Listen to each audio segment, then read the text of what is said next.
Buat jamaah yang baru aja bergabung, tema kita pada pagi hari ini adalah hal-hal yang menahan pahala sholatmu. Dan di segmen-segmen sebelumnya, guru-guru kita sudah mengingatkan, jangan sampai kita mengumbar ibadah di media sosial. Boleh asal niatnya benar-benar untuk berdakwah. Hati-hati ketika kita makan atau minum, jangan sampai ada hal haram yang masuk ke dalam tubuh kita. Dan sambunglah silaturahmi dengan keluarga sanak saudara yang sudah terputus hubungannya. Insya Allah itu namanya menjalin kembali silaturahmi. Dan buat anak-anak yang pernah membentak orang tua, cepatlah bertaubat. Jangan sampai kita termasuk golongan anak-anak yang pernah durhaka terhadap orang tua, dan hati-hati dengan perbuatan bid'ah karena perbuatan-perbuatan tersebut dapat menahan pahala sholat kita. Dan sebelum kita lanjut nih belajar lagi bersama dengan guru-guru kita, ada sebuah video. Nah, seperti apa videonya? Ini dia tayangannya.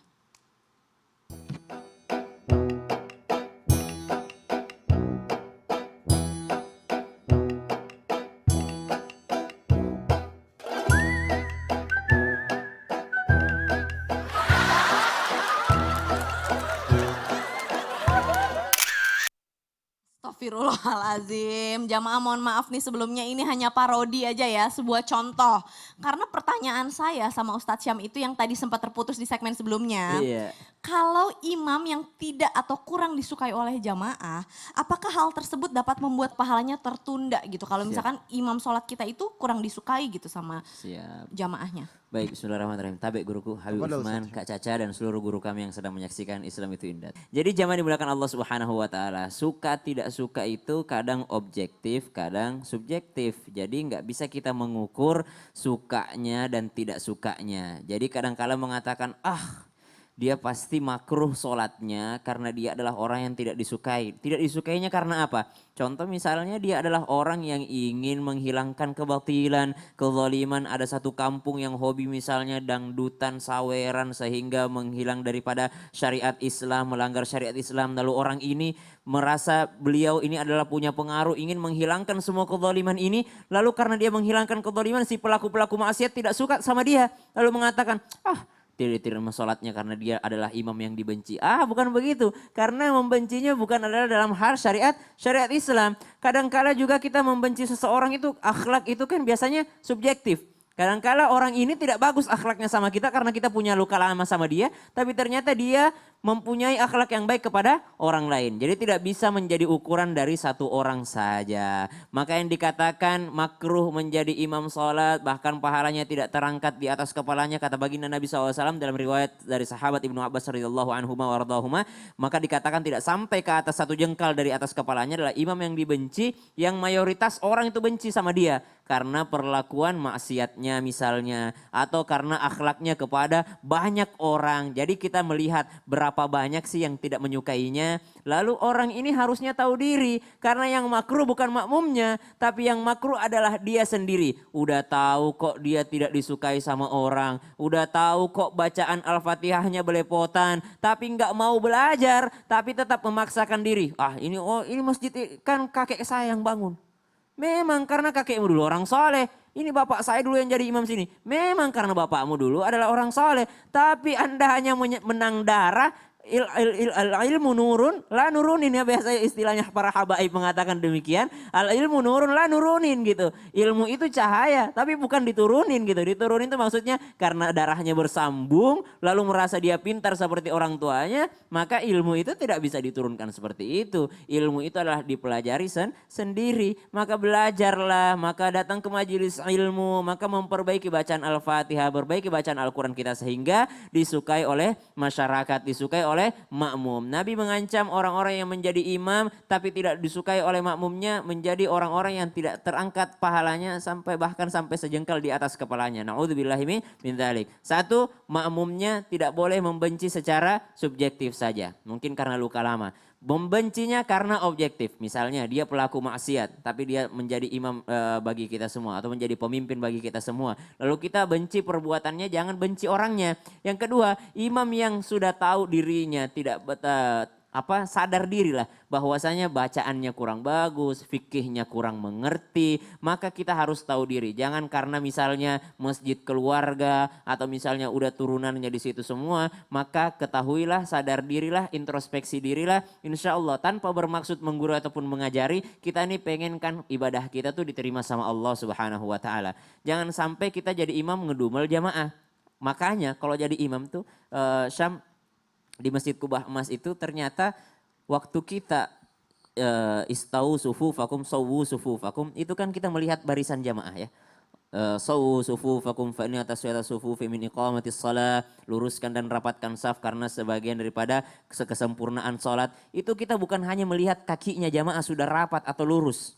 Tidak, barisan sudah rapat atau lurus, tapi kita juga memandang jamaah, adakah lansia di sana, adakah orang yang terlihat sibuk atau terburu-buru di sana, jangan sampai ada anak kecil di sana, orang tua yang sedang bawa anaknya, jangan pas sholat, ghairil maghdubi alaihim waladdallin. Makmumnya terdengar amin banyak, akhirnya timbul, banyak nih makmum saya nih, saya harus baca yang bagus-bagus. Bismillahirrahmanirrahim, Yasin. Waduh kata makmumnya, nih kapan rukunya nih kalau begini, bacanya Yasin gitu. Padahal Jadi, ada anak kecil. ada anak kecil, ada orang tua, makanya kita disunnahkan menghadap ke jamaah tuh untuk melihat makmum. Alif lam mim. Iya, dia bilang jamaah alif lam mim yang mana nih? Kata yang baru tobat, ini kayaknya saya pernah dengar ayat ini di mana ya? Masya Allah, tabarakallah. Jadi artinya tidak menyukai imam pun juga beralasan. Beralasan. Bukan tanpa alasan Bukan atau tanpa ya gue alasan. gak suka aja pokoknya, gak begitu Gue juga. gak suka lihat wajah dia, gak boleh Nggak gitu gitu. juga. Berarti Jadi, itu cuma personal gitu. Itu cuma personal, tapi harus ada objektif dan memang harus beralasan dan Mayoritas, alasannya iya. harus tepat. Betul. Dan mayoritas Dan gitu. prioritas. Baik, jazakallah khair. Terima kasih Ustadz Syam. Nah, kembali lagi nih kita akan belajar sama Habib. Bib, tentang orang yang mendustakan takdir, Bib. Bener gak sih kalau orang yang mendustakan takdir itu membuat pahala sholatnya jadi tertahan? Dan seperti apa sih, Bib, maksudnya mendustakan takdir tuh gimana ya, Bib? Nah, ini sangat menarik nih. Afwan Ustaz. Afwan. Bismillahirrahmanirrahim. Allahumma salli ala Sayyidina Muhammad wa ala ali Sayyidina Muhammad. Ma'asaba min musibatin illa biiznillah. Wa may yu'min billah yahdi qalbahu wallahu bikulli syai'in alim. Jelas bahwasanya tidak ada satu musibah yang terjadi di muka bumi ini kecuali dengan izin Allah Subhanahu wa taala. Sudah ditentukan oleh Allah Subhanahu wa taala. Jadi kita sebagai manusia harus mengerti dan memahami karena ini semua udah petunjuk Allah, udah kehendaknya Allah. Bahwasanya itu masuk ke dalam diri manusia tersebut harus mengerti dia memiliki hati dan jiwa bahwasanya Allah tahu segala-galanya, Allah mengerti, Allah paham. Saya hidup di dunia ini terjadi karena kehendak Allah. Semua yang terjadi di dunia ini kehendak Allah. Ketika kita mengerti, oh saya ini wajib mempercayai rukun iman. Rukun iman yang keenam adalah mempercayai qada dan qadarnya Allah. Bahwasanya segala sesuatu yang terjadi di muka bumi ini berarti sudah ditentukan oleh Allah Subhanahu wa taala. Sudah tertulis di Lauhil Mahfuz. Oleh karena itu, jangan kita menjadi manusia yang mendustakan takdir. Penyebabnya akan terjadi penahanan dalam sholat kita. Bahwasanya Rasulullah SAW bersabda, salah satu la yaqbalullah minhum yaumal qiyamah sarfan wala adlan. Jelas, nanti 3 golongan yang tidak akan Allah terima amal ibadahnya di hari kiamat. Yang pertama, anak yang durhaka terhadap orang tuanya. Yang kedua, orang yang suka mengungkit-ungkit. Yang ketiga nih, mereka yang mendustakan takdir. Mereka yang tidak mengerti dan tidak memahami bahwasanya takdir adalah ditentukan oleh Allah Subhanahu wa taala. Kalau Allah sudah mutusin rezekinya berapa, kesehatannya gimana, udah syukurin, alhamdulillah ya Allah. Ini nikmat yang Allah Ta'ala berikan. Jangan bilang, ya Allah kenapa saudara saya yang dikasih, tetangga saya yang dikasih. Kenapa saya kalah, kenapa saya nggak menang ya Allah. Ini kayaknya salah nih, nggak benar nih takdir, nggak boleh. Berarti menyalahkan. Orang yang menyalahkan berarti nggak mempercayai takdirnya Allah Subhanahu Wa Ta'ala. Baik buruk dari Allah Subhanahu Wa Ta'ala. Menang kalah, syukurin, alhamdulillah ya Allah. Mungkin ini yang terbaik bagiku ya Allah. Mungkin ini sudah kehendakmu ya Allah. Saya ikhlas ya Allah, saya ridha ya Allah. Bahwasanya saya berharap ini adalah jalan dalam kehidupan saya ya Allah. Sehingga saya berharap ya Allah, Allah adalah biahkamil hakimin. Hakim yang paling adil. Saya terima ya Allah. Saya terima ya Allah. Ikhlas ya Allah. Jika Allah engkau berinfak dengan emas sebesar gunung Uhud, tidaklah akan diterima. Sampai engkau beriman kepada Allah Subhanahu wa taala terhadap takdirnya Allah Subhanahu wa taala. Mau nyumbang sebanyak apapun, kalau kita nggak percaya takdir, susah. Kita harus percaya kepada takdirnya Allah Subhanahu wa taala. Kalau engkau yakin bahwasanya apa yang menimpa tidak akan meleset darimu, maka wajib bagi kita sungguhnya semua ini akan terjadi bagi kita juga. Oleh karena itu, takdir ini milik Allah. Kalau engkau mati tidak dalam keadaan seperti ini, sungguh engkau masuk dalam penghuni nerakanya Allah Subhanahu wa taala karena engkau tidak mempercayai takdir. Takdir wajib bagi kita untuk percaya. Kita beriman kepada Allah. Khalaqas samawati wal ard. Allah yang menciptakan langit dan bumi. Oleh karena itu, manusia yang beriman kepada Allah mempercayai takdir adalah wajib hukumnya karena kita mempercayai rukun iman. Kalau manusia tidak mempercayai takdir yang terjadi dalam diri kita, berarti dia tidak mempercayai keputusan Allah. Karena semua yang terjadi di muka bumi ini dengan kehendak Allah. Manusia yang bersyukur akan mengerti dan memahami. Ya Allah, alhamdulillah. Sakit, alhamdulillah. Aku diingatkan olehmu ya Allah. Dikasih sehat, alhamdulillah. Dikasih rizki, alhamdulillah. Dikasih pasangan ini, dikasih pasangan yang ini, alhamdulillah ya Allah. Dengan kehendakmu dan ridhamu ya Allah. Ini yang terbaik bagimu ya Allah. Bagiku ya Allah. Dengan kehendak dan ridhamu ya Allah. Dikasih ujian cobaan, alhamdulillah ya Allah. Ini untuk mendekatkan aku kepadamu. Sehingga aku minta ampun, aku bertobat, aku mendapatkan takdir yang baik. Cara merubah takdir dengan 3. Yang pertama, dengan sedekah. Yang kedua, silaturahmi. Yang ketiga, dia beramal ibadah yang baik. Dia sedekah dan juga meyakinkan dirinya, ya Allah, Allah rubah dengan kehendaknya dan keridhoannya Allah Subhanahu wa taala. Masya Allah, oh maksudnya mendustakan takdir saya tuh baru paham Beb. Dan tadi yang menggelitik adalah mengungkit-ungkit masa lalu tuh nggak boleh ya Beb ya? Betul. Oh jadi kalau memang udah Allah takdirkan begitu ya sudah ikhlas. Betul. Bukannya diungkit-ungkit. Bukan, nggak boleh diungkit-ungkit. Caranya biar Allah rubah takdir yang lebih baik, sedekah, silaturahmi, doa. Positif. Doa silahul mu'min. Doa aja udah. Mudah tahun ini saya nggak menang, 4 tahun lagi insya Allah saya menang. Amin. 5 tahun lagi insya saya Allah. menang. Insya Hari ini Allah. nggak menang, besok insya Allah saya menang. Masya Hari Allah. ini nggak dikasih rezekinya, ya Allah besok saya kerja, saya cari lagi. Sebulan depan, 2 bulan lagi dapat lagi rezekinya. Karena Allah janji setiap makhluknya pasti dijamin rezekinya. Betul. Insya Wa Allah. ma min dabatin fil ardi illa Allahu rizquha. Wa ya'lamu mustaqarraha mustaudaha kullun fi kitabim mubin. Udah ditulis, enggak usah khawatir. Masya Allah, tabarakallah, jazakallah Herbib. Aduh itu penting banget buat kita ya. Ternyata yang namanya mendustakan takdir itu adalah sebuah perbuatan dosa besar. Karena kadang-kadang kita yang namanya manusia suka menggerutu terhadap diri kita sendiri. Tapi gimana kalau yang namanya kita manusia suka menyakiti perasaan orang lain. Nah nih Ustadz Syam, apakah benar orang yang suka menyakiti perasaan orang lain itu pahala sholatnya bisa tertahan? Mohon tausiahnya. Bismillahirrahmanirrahim. Tabek kembali guruku Habib Utsman yang dimuliakan Allah Subhanahu wa taala, Kak Caca Frederika, Masya Allah yang dicintai masyarakat Kendal insya Allah, dan seluruh jamaah yang dimuliakan Allah Subhanahu wa taala. Kalau berbicara tentang baginda Nabi sallallahu alaihi wasallam, kita tidak pernah sekalipun melihat sejarah bahwa Nabi itu pernah nyakitin hati orang lain. Bahkan Nabi sudah dicintai semenjak Nabi masih remaja, masih anak-anak. Dikasih gelar Sadiqul Wa'dil Amin, seorang yang sangat dipercaya.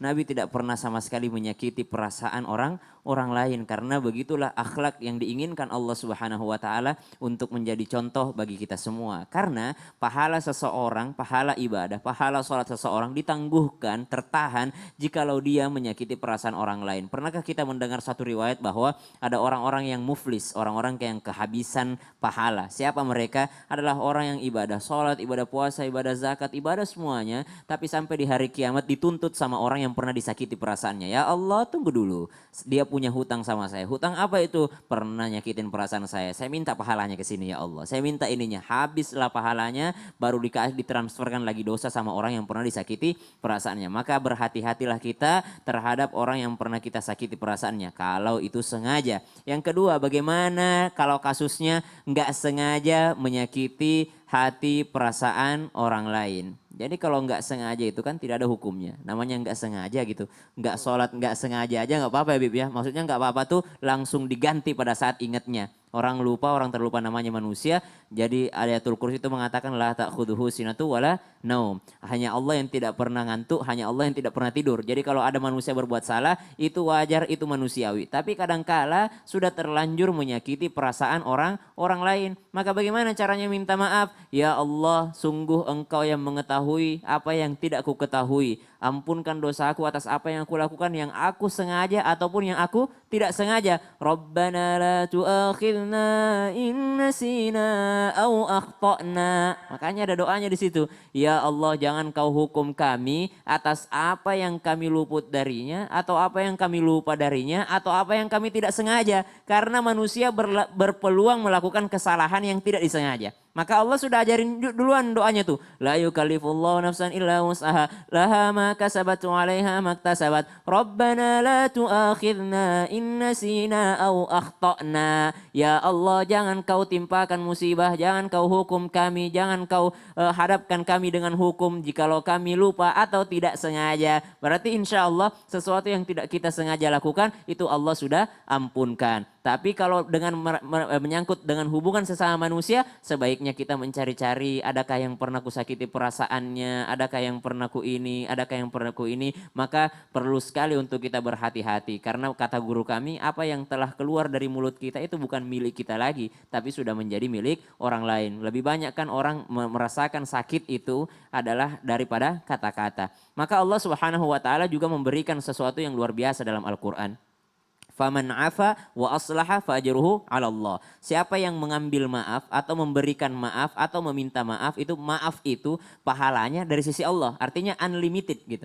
Pahala dari sisi Allah. Kalau orang sholat kan biasanya ada pahalanya sebesar gunung Uhud. Orang ini pahalanya segini, pahalanya segini. Tapi bicara tentang maaf, itu pahalanya nggak disebutkan. Saking besarnya itu pahala daripada maaf memaafkan. Kemudian kata Al-Quran juga bahwasanya maaf ini khudil afwa wa'mur bil urfi wa'arid anil jahilin. Ambillah maaf ini dan perintahkanlah, ajaklah orang dengan kebaikan. Bahwasanya wa'arid anil jahilin. Dan jauhilah sifat-sifat daripada kejahilan. Karena sesungguhnya tidak mau meminta maaf dan memaafkan itu adalah salah satu bagian daripada kejahilan. Na'udzubillahi min dzalik. Jadi harus mau berbesar hati. Berbesar hati. Untuk berani mengakui, oh ya saya pernah menyakiti perasaannya. Betul. Dan itu saya meminta maaf bukan hanya untuk orang itu tapi untuk kebaikan diri saya sendiri. Iya dong, minta maaf itu kan tidak merendahkan seseorang. Baik, jazakallah khair. Terima kasih banyak Ustadz Syam dan alhamdulillah jamaah Islam itu indah. Sekarang kita akan masuk ke segmen Ruqyah Syariah Mandiri secara online dari rumah.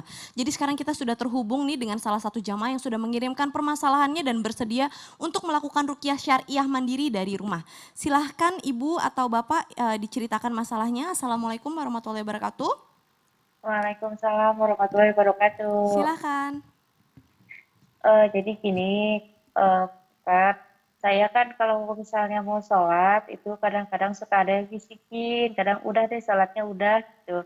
Nah terus kadang-kadang di dalam hati itu kayaknya suka benci gitu sama orang yang udah nyakitin. Padahal udah saya maafin. Sering juga kalau misalnya baca Al-Quran juga kayaknya pengen gimana gitu. Saya kan pernah dikasih Al-Quran sama orang yang udah nyakitin saya. Rasanya tuh ada yang bisikin, udah injek aja injek gitu. Kata saya astagfirullahaladzim, saya udah istighfar itu beberapa kali. Tapi Al-Qurannya itu sekarang udah diambil lagi sama yang punyanya kok. Jadi saya baca Al-Quran di rumah. Wah biasa. Jadi selanjutnya saya harus gimana supaya sholat saya khusyuk sama ngaji saya nggak terlalu terganggu gitu. Ustaz.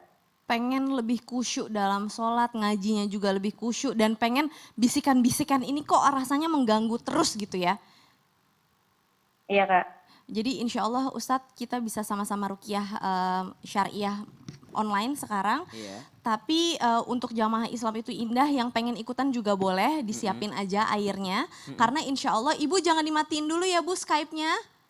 Karena insya Allah kita akan melakukan ruqyah tapi setelah yang satu ini, jadi jangan kemana-mana, tetap di Islam itu indah. Jamaah oh jamaah, alhamdulillah.